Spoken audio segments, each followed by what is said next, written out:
हाय दोस्तों, आप सभी का बहुत बहुत स्वागत है हमारे official YouTube channel GS bye Neeraj sir पर। आज हम लोग यूपी लेखपाल से संबंधित विषय हिंदी के महत्वपूर्ण टॉपिकों को जो देखेंगे, जो लेखपाल में ही नहीं लगभग सभी प्रतियोगी परीक्षाओं में जहां पर हिंदी को सम्मिलित किया गया है वहां पूछा जाता है। तो आज का हमारा पहला टॉपिक है तत्सम तद्भव। तत्सम तद्भव क्या होते हैं, इनकी पहचान कैसे की जाती है, इनसे क्वेश्चन कैसे बनते हैं, सभी चीज़ों पर हम लोग चर्चा करेंगे। तो चलिए देखते हैं। जैसा कि स्क्रीन पर आप लोगों को दिख रहा होगा कि तद्भव क्या होते हैं। तो तद्भव संस्कृत के वो शब्द होते हैं जो हिंदी में आने पर बदल जाते हैं। और तत्सम क्या होते हैं, संस्कृत के वो शब्द होते हैं जो हिंदी में ज्यों के त्यों लिखे जाते हैं। यानी कहने का कुल मतलब ये है कि संस्कृत के ऐसे शब्द जो आज हिंदी में वैसे के वैसे प्रयोग किए जाते हैं वो सारे शब्द तत्सम कहलाते हैं, और संस्कृत के ऐसे शब्द जो आज हिंदी में थोड़ा बहुत परिवर्तित होकर प्रयोग किए जा रहे हैं वो तद्भव कहलाते हैं। तत्सम और तद्भव को पहचानेंगे कैसे, आइए देखते हैं तत्सम और तद्भव की पहचान कैसे की जाएगी। जैसा कि आप लोग स्क्रीन पर देख पा रहे होंगे, तत्सम और तद्भव पहचानने की कुछ ट्रिक होती है। जैसे तत्सम शब्द उच्चारण या लिखने में थोड़े कठिन होते हैं। जैसे अभी हम लोग कहें बसेरा को अगर हम लोग तत्सम में पढ़ें तो क्या हो जाएगा, वासगृह, है ना, थोड़ा कठिन पढ़ने में। वासगृह, बसेरा कितना आसान है पढ़ने में, वासगृह। तो जो पढ़ने में थोड़ा कठिन हो, इससे भी आप तत्सम की पहचान कर सकते हैं। और अगर किसी शब्द में वा आए तो वो शब्द तत्सम का होगा। प्रायः ऐसा होता है, सारे शब्द ऐसे नहीं होते हैं, लेकिन प्रायः अक्सर देखा गया है कि किसी शब्द में वा आए तो वो शब्द तत्सम होता है, तथा वा तद्भव में, अगर वा को तद्भव में बदला जाएगा तो वो बा में बदल जाएगा। जैसे हम एक वर्ड एग्जाम्पल के तौर पे देख रहे हैं, जैसे वल्गा हमारा एक तत्सम शब्द है, और वल्गा को क्या कहते हैं तद्भव में, बाग कहते हैं। तो यहाँ वा परिवर्तित हो गया, जब तत्सम से तद्भव हम बनाए तो वह किस में परिवर्तित हो गया, वा बा में परिवर्तित हो गया। वल्गा देखो, ये पढ़ने में भी थोड़ा कठिन लगता है, बाग पढ़ना कितना आसान है। और वा जो यहाँ था तत्सम था, इसलिए यहाँ वा है, और तत्सम को जब हम तद्भव में परिवर्तित कर रहे हैं तो वा का बा में परिवर्तन हो जा रहा है, और बाग कितना पढ़ने में आसानी से पढ़ा जा सकता। पर वल्गा थोड़ा कठिन लग रहा है ना पढ़ने में। तो ऐसे पहचान हम लोग करेंगे तत्सम तद्भव की। फिर देखेंगे तत्सम शब्दों में छा का प्रयोग होता है, क्षत्रिय वाला छा का प्रयोग होता है। जैसे आप लोगों को स्क्रीन पे दिख रहा होगा, क्षति, क्षत्रिय, शिक्षिका। अगर किसी शब्द में छा अगर है तो प्रायः क्या होगा, सारे शब्दों में नहीं, कुछ अपवाद भी हैं, प्रायः क्या होगा, वो तत्सम शब्द हो गए। इससे भी आप पहचान कर सकते हैं। जैसे इसका कोई फार्मूला या कुछ है नहीं कि कैसे रटें। अब जो शब्द थोड़ा परिवर्तित हुए वो के प्रयोग हो में आ रहे हैं वो तद्भव हो गए। इसकी पहचान करने का ये मोटा जो है आइडिया आप लोगों को दिया जा रहा है कि मोटा आइडिया है, और प्रैक्टिस करेंगे आप, क्वेश्चन करेंगे अधिक से अधिक, तो ये टॉपिक बहुत आसान है, अच्छे से क्लियर हो जाएगा। यहाँ से क्वेश्चन हर हाल में पूछा जाता है। टॉपिक तो आसान है पर सभी लोग कर नहीं पाते हैं। उसका रीज़न ये है, टॉपिक जो है अभ्यास मांगता है, बार बार पढ़ाएंगे तभी जो है इसमें सफल हो पाएंगे। तो आप लोग अभ्यास करते रहिए, इस टॉपिक से क्वेश्चन भी करिए।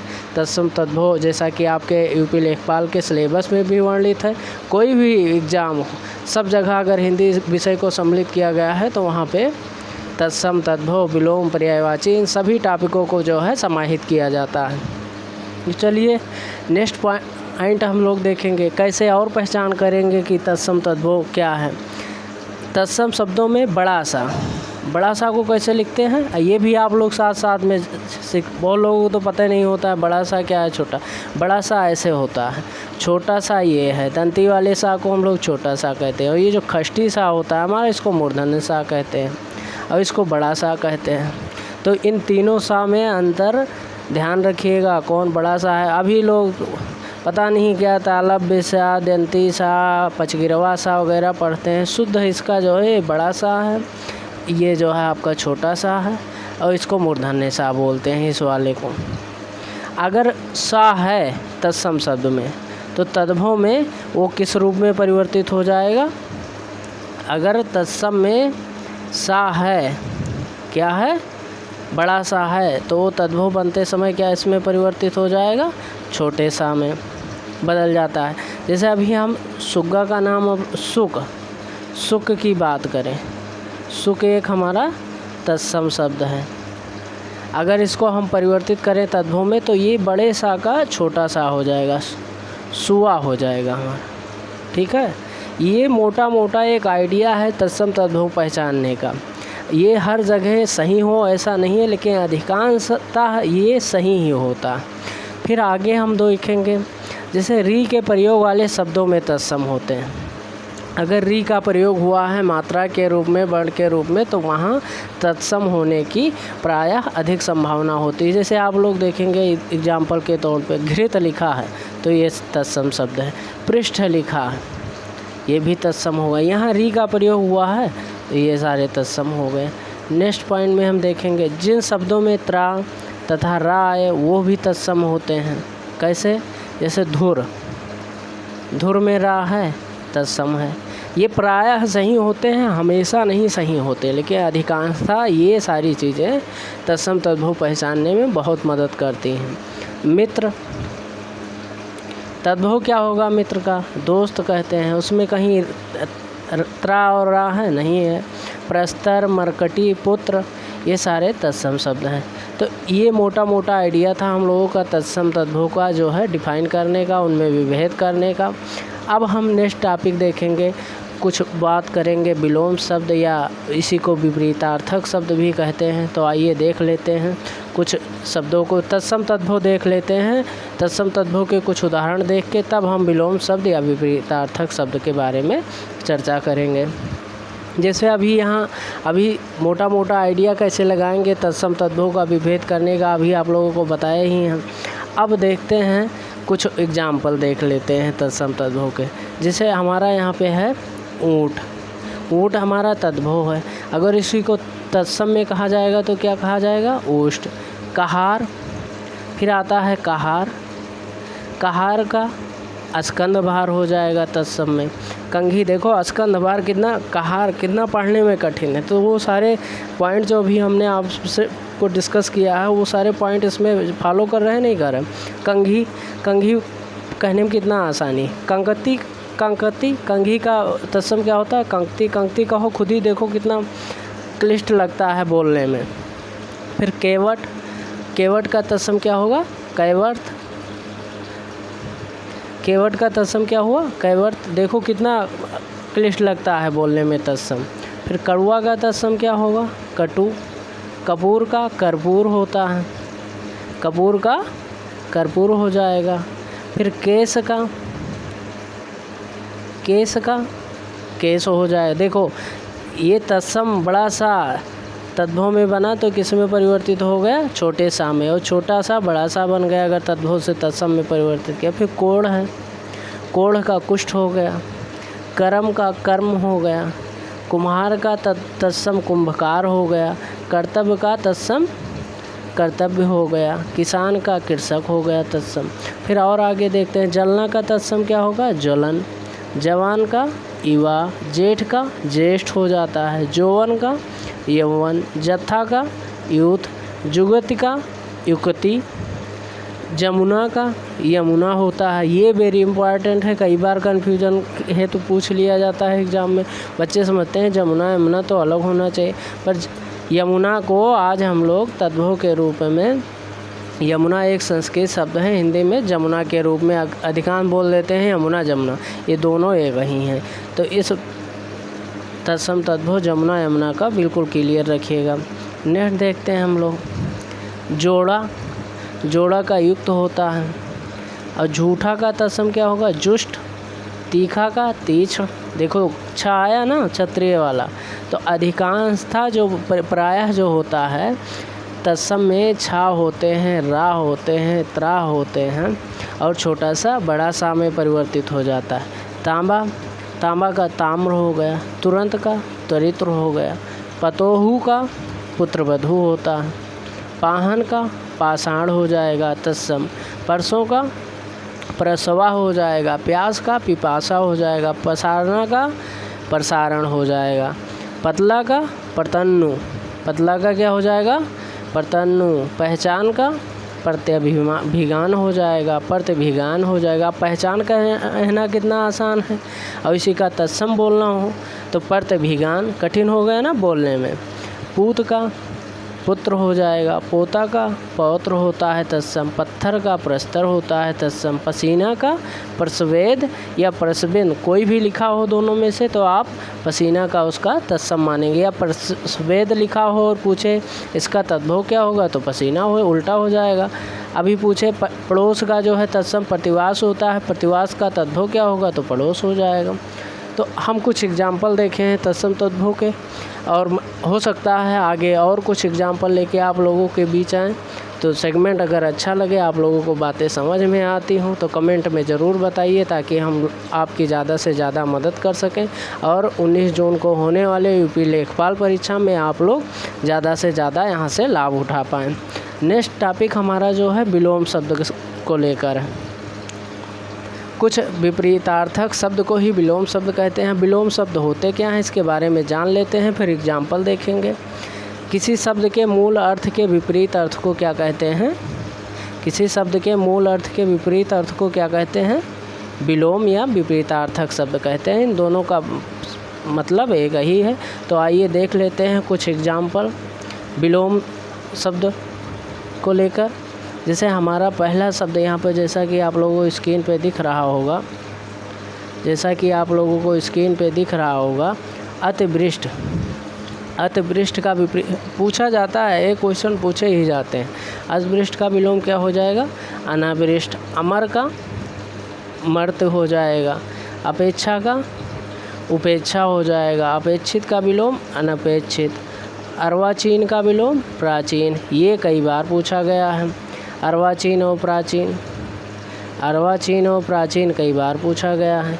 तो प्राचीन का विलोम पूछे तो अर्वाचीन, अर्वाचीन का विलोम पूछे तो प्राचीन। दोनों को जो है आप चाहे जैसे एक दूसरे के विपरीतार्थक समझ लीजिए। अपकार, अपकार का उपकार, ये भी कई बार पूछा गया है। और अनभिज्ञ का भिज्ञ, ये भी कई बार पूछा गया है। अनुकूल का होता है विलोम प्रतिकूल। अनिवार्य का, कोई चीज़ अनिवार्य, जैसे आप लोग पढ़ाई करते हैं, बहुत लोग वो विकल्प ढूंढते हैं कि शायद आज नहीं या कल थोड़ा पढ़ लेंगे, या ये वाला कंपटीशन नहीं बीट कर पाएंगे तो अगला कंपटीशन भी। ये वैकल्पिक सोच हो गई आपकी। और अनिवार्य है नहीं, हमको 19 जून को लेखपाल फतेह ही करना है, ये क्या हो गई? अनिवार्यता हो गई। और वैकल्पिक में होगा नहीं लेखपाल नहीं निकलेगा, आगे वीडियो निकाल देंगे। तो अनिवार्य का विलोम क्या हो जाएगा? वैकल्पिक हो जाएगा। अवनी का विलोम क्या हो जाएगा? अंबर होगा। अटल का विलोम क्या होगा? चंचल होगा। असीम का विलोम सीमित, ये भी जो है कई बार पूछा गया है। अर्पित का विलोम ग्रहित। अपव्यय, ये कई बार भी पूछा। अपव्यय मितव्यय, मितव्यय का विलोम क्या होगा? अपव्यय का विलोम क्या होगा? तो अपव्यय या मितव्यय का एक अपोजिट दूसरे के, अपव्यय का मितव्यय हो जाएगा। अतिथि का अतिथेय, ये भी पूछा गया है। अकाल का सुकाल, ये सारे ऐसे ही एग्जाम्पल को हमने इसमें रखने की कोशिश किया है जो विगत परीक्षाओं में पूछा जा चुका है। और बहुत सारे जो है विलोम शब्द हैं, उसको आप लोग पढ़ते रहिएगा और हम नेक्स्ट वीडियो में और विलोम शब्दों को जो है समाहित करने की कोशिश करेंगे। चलिए देखते हैं अगला। आगमन का विलोम क्या हो जाएगा? गमन। आहूत का विलोम अनाहूत। आविर्भाव का, ये भी कई बार पूछा गया है। आविर्भाव का तिरोभाव हो जाएगा। आद्र का विलोम शुष्क हो जाएगा। आगामी का विलोम विगत हो जाएगा। इहलोक का विलोम परलोक हो जाएगा। इत का विलोम अथ या आदि हो जाएगा। इस पॉइंट को आप लोग याद रखिएगा, कई बार पूछा गया है, बड़ा कंफ्यूज करता है। इत का क्या हो जाएगा? आदि या अथ। तो बहुत बच्चे इत को आदि ही समझ बैठते हैं, इन दोनों में अंतर है, तो इस वाले पॉइंट को भी ध्यान में रखिएगा। उत्कृष्ट का जो विलोम निकृष्ट हो जाता है। चलिए देखते हैं आज का हमारा नेक्स्ट टॉपिक क्या है। नेक्स्ट टॉपिक आज हमारा जो है पर्यायवाची शब्द को लेकर। आज मैंने उन 4 शब्दों को जो है आपको समझाने की कोशिश किया है जो बहुत कन्फ्यूजन के विषय हैं। कन्फ्यूजन क्या, इनके शब्दों में बहुत माइन्यूट डिफरेंस होने के कारण बच्चे गलत कर देते हैं। यहाँ का पर्यायवाची उसका बता देते हैं, उसका दूसरे का पर्यायवाची दूसरा बता देते हैं। वो 4 शब्द पहले हम जान लेते हैं पर्यायवाची अक्सर होते क्या। पर्यायवाची मतलब होता है समान अर्थ वाला शब्द। जैसे एक शब्द है उसका समान अर्थ, ऐसा एक और शब्द जो बिल्कुल समान अर्थ देता हो, प्रदान करता हो, वो एक दूसरे के कहलाते हैं पर्यायवाची शब्द कहलाते हैं। आज मैंने 4 शब्दों को केवल यहाँ पे समाहित किया है जो वेरी इंपॉर्टेंट है, कई बार परीक्षा में पूछे जाते हैं क्योंकि ये बड़े कन्फ्यूजन वाले शब्द हैं। जैसे हमारे 4 शब्द वो हैं पानी, समुद्र, बादल एवं कमल। इन चारों के जो पर्यायवाची होते हैं और जो शब्द होते हैं बहुत माइन्यूट सा डिफरेंस होता है। बच्चे समझ नहीं पाते हैं। पानी, समुद्र का विलोम पानी कर देते हैं, पानी का विलोम समुद्र वाले शब्द कर देते हैं। तो आज हम आप लोगों को कुछ ट्रिक बताएंगे जिसके माध्यम से आप लोग कभी गलत करके नहीं आएंगे इन 4 शब्दों के पर्यायवाची। अगर आपने पानी का पर्यायवाची याद कर लिया, पानी के पर्यायवाची क्या क्या हैं? जल, वारि, तोय, अम्ल, पय, उंदक, पंख। यहाँ से क्वेश्चन इस प्रकार से पूछा जाता है। 3 दे देगा पानी के पर्यायवाची और एक अदर किसी का दे देगा, पूछेगा इनमें से कौन पानी के पर्यायवाची नहीं, और तब आप ये क्वेश्चन कर पाएंगे, तब आपको सारे पर्यायवाची पानी के आते हों जो मेन है। तो आप लोग इतने पर्यायवाची तो जो है पानी के याद ही रखिए ताकि आप लोगों को किसी भी प्रकार से क्वेश्चन बनाए एजेंसी तो आप लोगों को करने में आसानी रहे। अगर आप पानी का जो है पर्यायवाची क्लियर कर लिए हो तो हम आगे बात करते हैं समुद्र, बादल और कमल का कैसे याद करेंगे। अब इसमें मेन बात याद रखना है, जैसे अगर पानी आपका क्लियर है तो समुद्र की जब पर्यायवाची आप लिखेंगे तो उसके अंत में धी जुड़ा होता है। समुद्र की कोई भी पर्यायवाची हो लास्ट में धी जुड़ा होता है। लास्ट के शब्द के लास्ट में क्या जुड़ा होता है? धी। ये ध्यान रखना आप लोग। और अगर बादल की कोई पर्यायवाची कोई भी तो उसके लास्ट में दा जुड़ा होता है उन शब्दों के। ये अगर ध्यान में आप लोग रखें तो कभी गलत नहीं होगा। पानी, समुद्र और बादल कमल की पर्यायवाची। और कमल में के अंत शब्द के अंत में पर्यायवाची शब्द के अंत में क्या जुड़ा होता है? जा जुड़ा होता है। अगर ये 3 पॉइंट आप लोग दिमाग में छप गए तो कभी गलत नहीं होगा इन चारों, अगर पर्यायवाची पूछ लिया इन 4 शब्दों का। तो जल का तो आपको ऐसे सीधा सीधा रट ही लेना है। जल, वार, तोय, अम्ल, पय, उंदक, पंख, ये इम्पॉर्टेंट है। फिर समुद्र में लास्ट में क्या होगा? अगर पर्यायवाची है उसका तो धी हो जाएगा लास्ट में। बादल में अगर बादल का पर्यायवाची है तो लास्ट में दारह होएगा। और कमल में अगर कमल का पर्यायवाची है तो लास्ट में जा होगा। तो अगर इतनी बात आप लोगों को क्लियर हो गई हो, अगर आप लोगों को ज़्यादा दिक्कत हो तो आप इसका स्क्रीनशॉट भी लेके रख सकते हैं ताकि आप लोग अगर बाद में भूलें तो इसको रिवाइज कर सकें। तो जैसा कि आप लोग बहुत कन्फ्यूजन क्या होता है इन 4 टॉपिकों को लेके। जैसे जलद देखने में बच्चे अगर पानी का पर्यायवाची पूछ लिया तो जलद देखेंगे, सोचेंगे जलद, जल जुड़ा है यानी ये पानी का हो, पर ऐसा नहीं होता। अगर लास्ट में धी जुड़ गया, वारी होता है ना जल का पर्यायवाची, पानी का पर्यायवाची वारी जल होता है ना, पर जलद ही है, वारद ही हो गया। अगर धी जुड़ गया लास्ट में तो समुद्र का पर्यायवाची हो गया।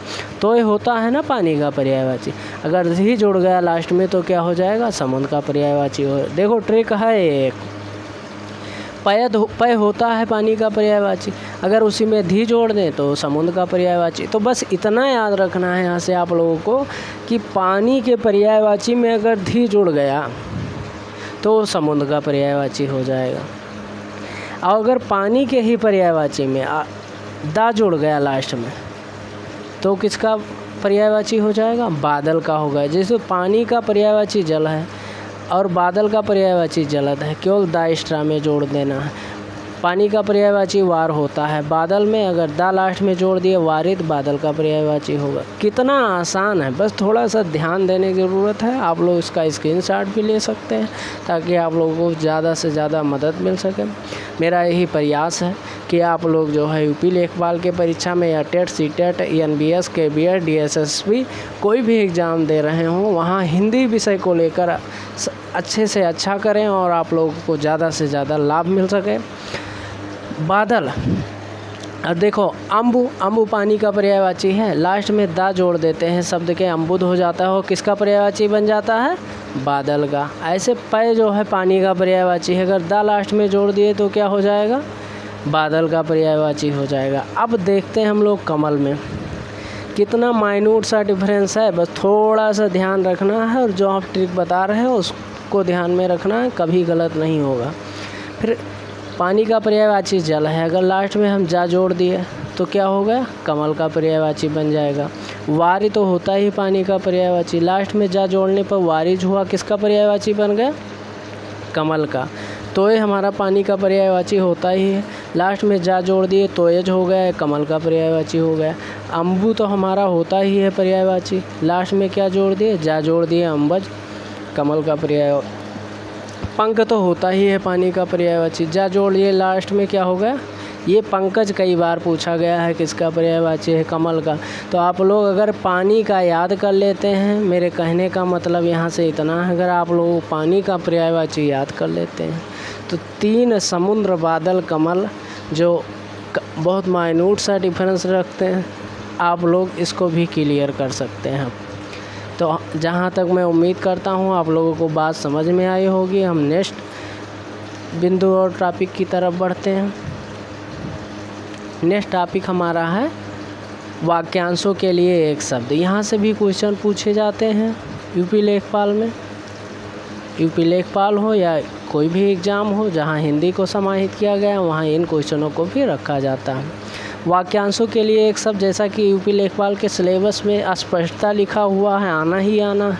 तो चलिए कुछ इम्पॉर्टेंट वाक्यांशों के लिए एक शब्द के एग्जाम्पल हम देख लेते हैं। जैसे जनता में सुनी सुनाई बात को क्या कहते हैं? किंवदंती। जिसका कोई उद्देश्य ना हो उसको क्या कहते हैं? निरुद्देश्य। जो बात पहले कभी ना हुई हो उसके लिए एक शब्द क्या होगा? अभूतपूर्व। कहते हैं ना आपने बहुत अभूतपूर्व कार्य किया है, यानी ऐसा कार्य कर जाना जो इसके पहले कोई किया ही ना हो, तो वो क्या कहलाता है? अभूतपूर्व कहलाता है। फिर क्या है हमारा? जानने की इच्छा रखने वाला को क्या कहा जाएगा? जिज्ञासु। कहते क्या है? जो जानने के लिए बहुत जागृत होते हैं, बहुत लालायित होते हैं, उनको क्या कहते हैं? बहुत जिज्ञासु बालक हैं। तो जानने की इच्छा रखने वाला क्या हो जाएगा? जिज्ञासु हो जाएगा। जो उपकार ना मानता हो कृतज्ञ हो जाएगा, कई बार पूछा गया है ये। उपकार मानने वाला कृतज्ञ हो जाएगा। माइन्यूट सा डिफरेंस है इन दोनों में, जो उपकार ना मानता हो कृतज्ञ और उपकार मानने वाला कृतज्ञ। जिसे प्राप्त करना सरल हो सुलभ है, जिसे प्राप्त करना कठिन हो दुर्लभ है। अच्छे कुल में पैदा होने वाला कुलीन होता है। अच्छे कुल में जो पैदा होता है उसको क्या कहते हैं? कुलीन। व्याकरण का पंडित हो उसको क्या कहते हैं? वैयाकरण कहते हैं। जहाँ पहुँचना सरल हो उसके लिए एक शब्द क्या है? सुगम। जहाँ पहुँचना कठिन हो वो दुर्गम हो जाता है। एक बार अगर आप लोग, मैं उम्मीद करता हूँ वाक्यांशों के लिए एक शब्द आप एक बार पढ़ लेते हैं ढंग से, तो मैं उम्मीद करता हूँ आप एग्ज़ाम में अच्छा करेंगे, सही करके आएंगे। पर एक बार पढ़ना ज़रूरी है। बहुत आसान होते हैं, पर थोड़ा सेंस लगा के एक बार पढ़ने की ज़रूरत होती है। अगर आप एक बार पढ़ लेते हैं तो आवश्यक है, बिल्कुल नितांत पक्का आपको बताते हैं कि हर हाल में आप लोग करके आएंगे। ये बिल्कुल मेरा वादा है आप लोगों से। जिसके कोई संतान ना हो उसको क्या कहते हैं? निसंतान। जिसकी पत्नी मर गई हो उसको क्या कहते हैं? विधुर कहते हैं। जिसका पति मर गया हो उसको विधवा कहते हैं। जिसका पति जीवित हो उसको क्या कहेंगे? सधवा कहते हैं। जिसका पार न पाया जाए उसके लिए एक शब्द क्या होता है? अपार होता है। जिसका आदि ना हो, जिसका आदि ना हो उसको क्या कहते हैं? अनादि कहते हैं। तो मैं उम्मीद करता हूँ आप लोगों को ये कुछ एग्जाम्पल वाक्यांशों के लिए एक शब्द के समझ में आए होंगे। कुछ एग्जाम्पल हम लोग देखेंगे। मुहावरों को लेकर ये भी पूछा जाता है, जैसा कि यूपी लेखपाल के सिलेबस में स्पष्टतया इसको वर्णित भी किया गया है। तो आप लोग इस पॉइंट को भी तैयार करते हुए चलिएगा। मुहावरा देख लेते हैं हम लोग, मुहावरा होता क्या है, मुहावरा के बारे में थोड़ा बहुत जान लेते हैं। कोई भी ऐसा वाक्यांश जो अपने साधारण अर्थ को छोड़कर एक विशेष अर्थ प्रकट करे, ठीक है, वो मुहावरा कहलाता है। मुहावरा भाषा में चमत्कार उत्पन्न करता है, भाषा को अच्छा सुनने में, बोलने में, लिखने में अच्छा लगता है भाषा अगर हम मुहावरे का प्रयोग कर रहे हैं। जैसे किसी को कहना हो दिखने में अच्छा अंदर से दुखी, अगर हम ऐसा बोलते हैं चिकना मुंह पेट खाली, कितना प्रभावित कर रहा है, कितना चमत्कारी ढंग से भाषा का जो है उल्लेख कर रहा है। तो ये विशेष ध्यान रखना, मुहावरा कोई भी ऐसा वाक्यांश है जो अपने साधारण अर्थ को छोड़कर एक विशेष अर्थ प्रकट करता है। चलिए कुछ एग्जाम्पल देख लेते हैं। चिकना मुंह पेट खाली, इस मुहावरे का क्या अर्थ है? दिखने में अच्छा हो और अंदर से दुखी हो। छींकते ही नाक कट जाना, इसका अर्थ क्या होगा? आरंभ में ही हानि होना। जबान तले जवाब होना, दो तरह की बात कहना। जबान तले जवाब होने का मतलब क्या होता है? दो तरह की बात कहना होता है। जी में जी होना, निश्चिंतता होना। जी में जी होना, बिल्कुल निश्चिंतता होना कि हाँ ये होगा ही। जड़ जमाना, जड़ जमाना मतलब किसी कार्य में मजबूत होना, किसी कार्य में इस तरीके से पकड़ बना लेना, ठीक है, किसी कार्य पे अपनी कमांड कर लेना, उसको क्या कहते हैं? जड़ जमाना। ताता न टूटना मतलब, ताता न टूटना मतलब क्रम चलता ही रहे। जैसे मंदिरों वगैरह में होता है या कई तीर्थ स्थल पे लाइनें लगी रहती हैं, लोग कहते हैं ताता नहीं टूट रहा है। ताता टूटने का मतलब लाइन क्रम रुके ही ना, चलता ही रहे, उसको क्या कहेंगे? ताता न टूटना। तूती बोलना मुहावरे का क्या अर्थ होगा? प्रसिद्धि होना। कहते हैं ना फलाने के तूती बोल रही है, तूती बोलने मतलब वो बहुत प्रसिद्ध हो गया है, उसकी चर्चा बहुत ज़्यादा है, फेमस है वो, जिसको इंग्लिश में कहें तो फेमस हो गया। तूती बोलने मतलब प्रसिद्ध होना। नेक्स्ट मुहावरा हमारा है टोपी उछालना। टोपी उछालना मतलब अपमानित करना, किसी को अपमानित कर देना मतलब मुहावरा क्या हो जाएगा? टोपी उछालना। पहाड़ टूट पड़ना, कहते हैं पहाड़ टूट पड़ना, का तुम्हारे ऊपर पहाड़ टूट पड़ा, यानी बहुत बड़ी विपत्ति आ गई आपके ऊपर। पहाड़ टूट पड़ना का अर्थ क्या हो जाएगा? बहुत बड़ी विपत्ति आना। सांप सूंघना का अर्थ क्या होगा? सहम जाना। सांप सूंघना मतलब सहम जाना, कुछ बोल ना पाना, एकाएक एक जगह पे स्थिर हो जाना। नेक्स्ट टॉपिक हम लोग देखेंगे। आज हमने जो है महत्वपूर्ण टॉपिकों को जो सिलेबस में वर्णित है, जैसा यूपी लेखपाल के, उन्हीं पॉइंटों को लेकर थोड़ा बहुत आप लोगों को समझाने का प्रयास किया है, एक लाइन देने का प्रयास किया है। मैं उम्मीद करता हूं आप लोग सिलेबस अच्छे से तैयार कर लिए होंगे। अब आप लोगों को ज़्यादा से ज़्यादा प्रैक्टिस करने की ज़रूरत है, जो हमारे चैनल के माध्यम से पूरी कोशिश की जा रही है कि आप लोगों को अधिक से अधिक लाभ प्रदान किया जाए। तो चलिए देखते हैं हमारा नेक्स्ट पॉइंट जो है लोकोक्तियाँ हैं। लोकोक्तियाँ भी जो है सिलेबस में वर्णित है यूपी लेखपाल के, तो हमने वहाँ से भी कुछ पॉइंट को, कुछ एग्जाम्पल को रखने का प्रयास किया। आप लोग देखें और कमेंट बॉक्स में लिख के ज़रूर बताएं आज का सेगमेंट आपको कैसा लगा, ताकि आप लोगों को अधिक से अधिक मदद मिल सके इस चैनल के माध्यम से। लोकोक्तियाँ जो होती हैं अर्थ को पूर्णतया स्पष्ट करने वाली स्वतंत्र वाक्य लोकोक्तियाँ कहलाती हैं। लोकोक्तियाँ क्या होती हैं? जो अर्थ को पूर्णतया स्पष्ट करने वाले स्वतंत्र वाक्य होते हैं, ठीक है। लोकोक्ति जो होती है वो दीर्घ व भावपूर्ण होती है। जैसे अभी एक लोकोक्ति हम पढ़ रहे हैं यहाँ पे, जैसे हमारी पहली लोकोक्ति है यहाँ पे, अपनी करनी पार उतरनी। इसमें एक भाव सा उत्पन्न हो रहा है ना, अपनी करनी पार उतरनी मतलब जैसा करना वैसा भरना। अक्ल बड़ी या भैंस, इसमें भाव है नहीं, किसी को कहा जाता है अक्ल बड़ी या भैंस, एक भाव के माध्यम से ही तो कहा जाता है कि यानी इसके पास बुद्धि कम है, बल ज़्यादा है, बल से बुद्धि बल से बड़ी होती है। जब ऐसा भाव मन में होता है तो हम किसी को क्या कहते हैं? अक्ल बड़ी या भैंस। तो अक्ल बड़ी या भैंस, इस लोकोक्ति का अर्थ क्या होगा? बुद्धि बल से बड़ी होती है। भैंस बहुत बड़ी दिखाई पड़ती है ना, लेकिन अकल से बड़ी नहीं होती है। तो इसका एक लोकोक्ति बना दिया गया है कि अक्ल बड़ी या भैंस, बुद्धि बल से बड़ी होती है। नेक्स्ट हमारा है अक्ल का दुश्मन। अक्ल का दुश्मन मतलब पूर्णतः मूर्ख होना। आस्तीन का सांप, लोकोक्ति का क्या अर्थ होगा? कपटी मित्र, जो साथ में रहे भी, मीठा भी बोले और आपके साथ कपट करे, उसको क्या कहेंगे? आस्तीन का सांप।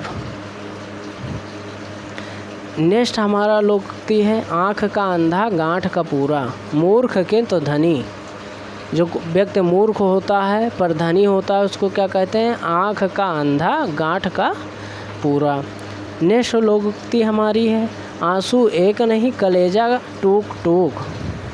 दिखावटी आंसू मतलब अंदर से कोई दर्द ना हो और बाहर से दिखाने के लिए आंसू टपकाने को क्या कहेंगे लोकोक्ति के रूप में?